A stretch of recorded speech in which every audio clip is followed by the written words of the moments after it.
The stone remembers what the textbooks chose to forget. The limestone enclosure walls of the Great Sphinx at Giza carry deep vertical fissures, rounded channels running down exposed faces in patterns that do not match the clean abrasion of desert wind. In 1990, Boston University geologist Robert Schoch traveled to Giza not to rewrite history, but to read the rock. What he found pointed to one cause: precipitation. Heavy, sustained rainfall running down vertical stone over an extended period, and the last time rainfall of that intensity fell on the Egyptian plateau was before 5000 BCE.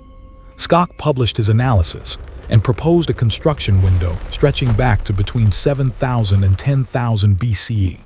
The Egyptological establishment rejected the date. The argument has not closed since.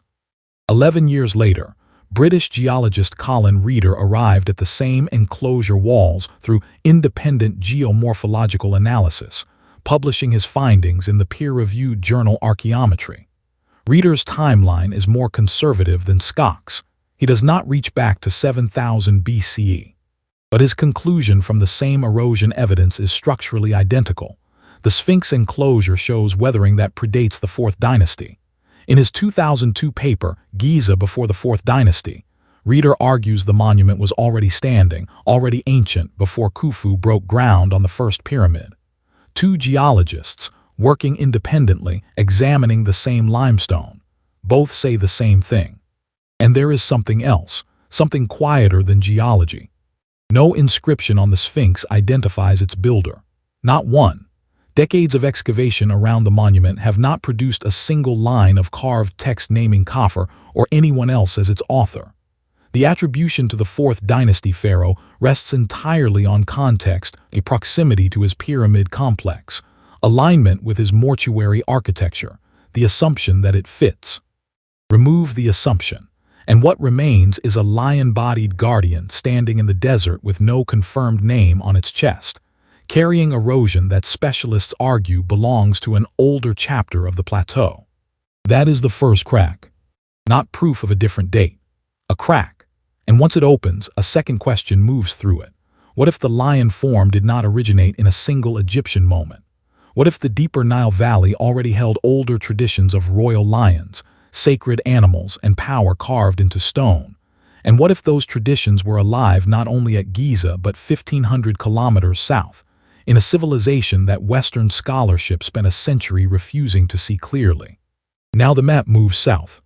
At Kerma in what is now northern Sudan, the desert does not offer you a pyramid. It offers you mass, mud brick, heat. The Western Deffufa rises from the earth like a baked mountain, 20 meters tall, 3 stories, interior staircases, underground galleries, walls thick enough to hold ceremony for millennia. It does not copy Giza. It belongs to an entirely different architectural language: oval forms, round structures, organized around cattle and ritual, with no precedent north of the border. The Kerma site extends back at least 9,500 years. The Western Deffufa is among the oldest known monumental structures in the entire Nile Valley. It was already old when the pyramids were new. This is not a trading post. This is not a colonial satellite. This is a capital. Inside the royal precinct at Kerma, in the period between 1700 and 1550 BCE, the walls were tiled with panels of blue faience, a copper ceramic glaze fired at high temperature, producing an electric blue that still catches light in a museum case 3,000 years later. What the craftspeople of Kerma chose to render in that blue were lions, not geometric patterns, not abstract borders. Lions, crouching, alert, regal, pressed into the walls of sacred architecture as declarations of power. Those panels were excavated by the Harvard-Boston expedition between 1913 and 1916. They now sit in the collection of the Museum of Fine Arts in Boston. They were not Egyptian imports. They were made here by Nubian hands, inside an independent artistic tradition that expressed the same symbolic logic as the monument standing at Giza. The lion as guardian, the lion as sovereign, the lion as the visible face of authority. The same symbolic language, no instruction from Egypt required. If the official story holds that the Sphinx form traveled only one direction, from Egypt outward, the objects do not sit comfortably inside that line. They suggest a Nile Valley conversation, not a lecture. A shared world of ideas, not a one-way transmission of civilization from north to south. Then comes the object they could not make disappear. In the British Museum, catalogued as Object EA 1770, there is a granite sphinx. It was excavated at Kawa in northern Sudan from Temple T, a temple that the Kushite King Taharqa ordered rebuilt around 680 BCE. The body is a lion. The head is a Kushite king. Two uraei, the double cobra, signifying dominion over both Egypt and Kush, rise from the headdress. The face is that of a sub-Saharan African man. The British Museum identifies the culture as Kushite and Napatan. This is a black African king rendering himself as a sphinx inside his own temple in his own land on his own terms. Not borrowed, not imitated, claimed. That object is rarely foregrounded in discussions about where the sphinx tradition originates. Taharqa was not a minor figure at the edge of someone else's empire. He was part of the Kushite line that ruled Egypt as the 25th Dynasty. Kings from Sudan who marched north, governed the most powerful civilization of the ancient world, restored its monuments, and presented themselves not as outsiders permitted entry, but as legitimate rulers of the entire Nile Valley. The label 25th Dynasty sounds like a chapter heading. What it conceals is this: the rulers of Egypt were black African kings from Sudan, and they stayed for nearly a century. If the name Kerma was never spoken in your classroom, type Kerma in the comments right now.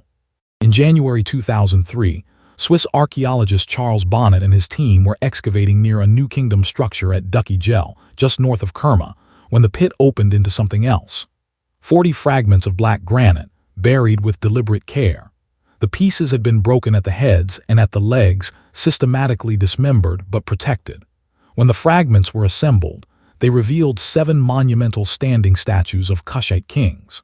The inscriptions were intact: Taharqa, Tanautaman, Senkamaniskan, and Lamani, Aspelta, 5 pharaohs of the 25th Dynasty, black African kings from Sudan, their likenesses shattered by conquest and buried by someone who understood what the memory was worth. The statues are now restored and displayed at the Kerma Museum. Most people alive today have never heard those names. The fracture becomes collapse when we ask how the story stayed inverted for so long. The first layer was ancient propaganda. Egyptian royal reliefs and temple carvings depicted Nubians as enemies, captives, tribute bearers, wild people requiring subjugation. For centuries, that written archive was the primary record most available to Western scholars. Nubia was forced to enter the historical record through the words of states that had fought it, feared it, and had every reason to diminish it. The second layer was colonial Egyptology. When George Reisner arrived at Kerma in 1913, sent by the Sudan Antiquities Center with the Harvard-Boston expedition behind him, he found a civilization he had no framework to interpret.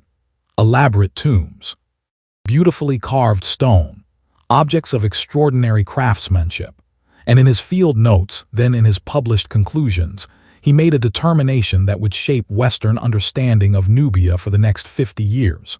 Kerma was an Egyptian military outpost. The fine objects were Egyptian imports. The people buried in those tombs were subordinates of a greater civilization to the north. His successors, examining the same evidence decades later, reached the opposite conclusion. As one curator at the Museum of Fine Arts in Boston put it plainly, Reisner concluded the objects had come from Egypt, which was precisely backward. The Nubians had attacked southern Egypt and returned with those objects as prizes. Reisner was a meticulous archaeologist. He arrived at Kerma carrying the assumptions of his era, that black African civilizations south of Egypt were derivative, minor, peripheral.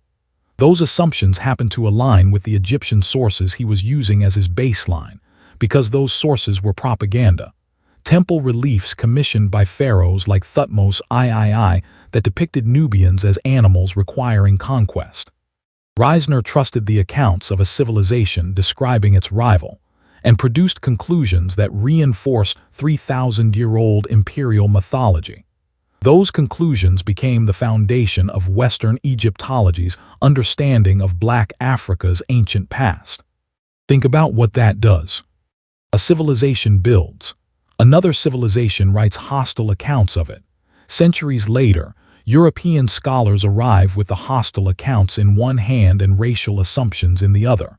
Then the African builders are made invisible, not by fire, not by erasure, but by two words in an excavation report.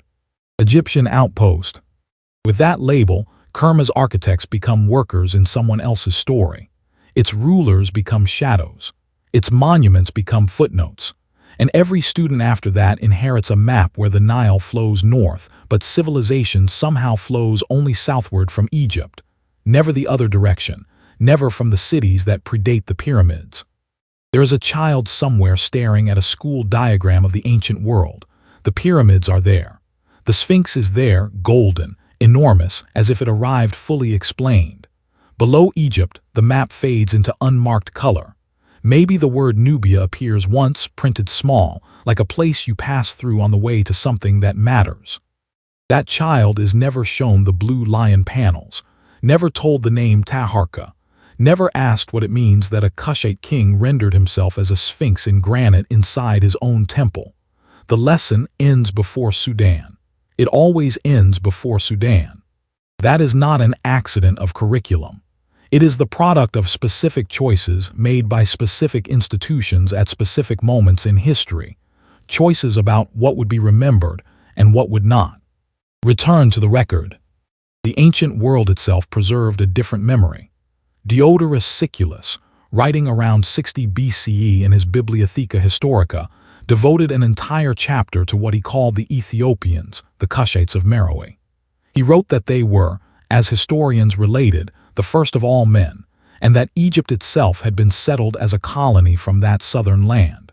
2 centuries earlier, Herodotus had described Meroe as a great city and metropolis, and placed the Nubian peoples among the most distinguished in the world.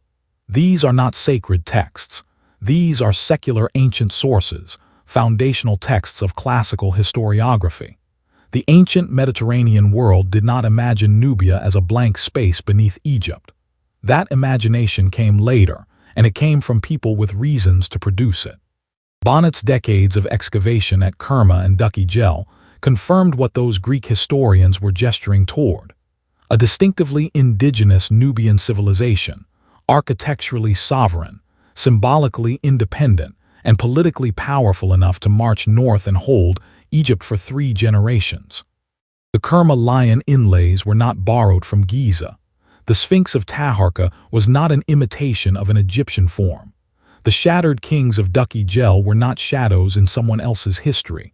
They were the center of their own. What the actual story looks like, once the inversion is complete, the lion guardian form that the world knows as the Sphinx did not emerge fully formed from a single 4th dynasty moment. It appeared within a deep current of lion iconography running through the entire Nile Valley, a current that was flowing in Sudan at the same time it was flowing in Egypt, possibly before. 2 independent geologists examining the Sphinx enclosure walls have concluded, from the stone itself, that the monument carries weathering inconsistent with a 4th dynasty construction date. The debate remains active, the evidence remains contested, but the certainty presented in textbooks has always exceeded what the evidence supported. That gap between official certainty and actual evidence is where the story lives. The stone lion at Giza is not the beginning of a tradition. It may be one expression of a tradition that was already ancient, a tradition with its own heartland, its own cities, its own sacred rooms tiled with lions in electric blue, south of the border that every classroom map ends at. The Western Deffufa still stands outside Kerma, mud brick 3 stories 20 meters above the Sudanese sand. It was already standing when the pyramids were new. The people who built it in those early centuries left no written language, so they could not defend themselves in the archive wars that followed. Their silence was read as absence. It was not absence. It was only silence. The next dark timeline takes us to the ruins of Meroe, the Black City that Pliny the Elder described as so ancient that even in Roman times its origins had already been lost. 200 pyramids, No one told you to expect them. Subscribe so you don't miss it.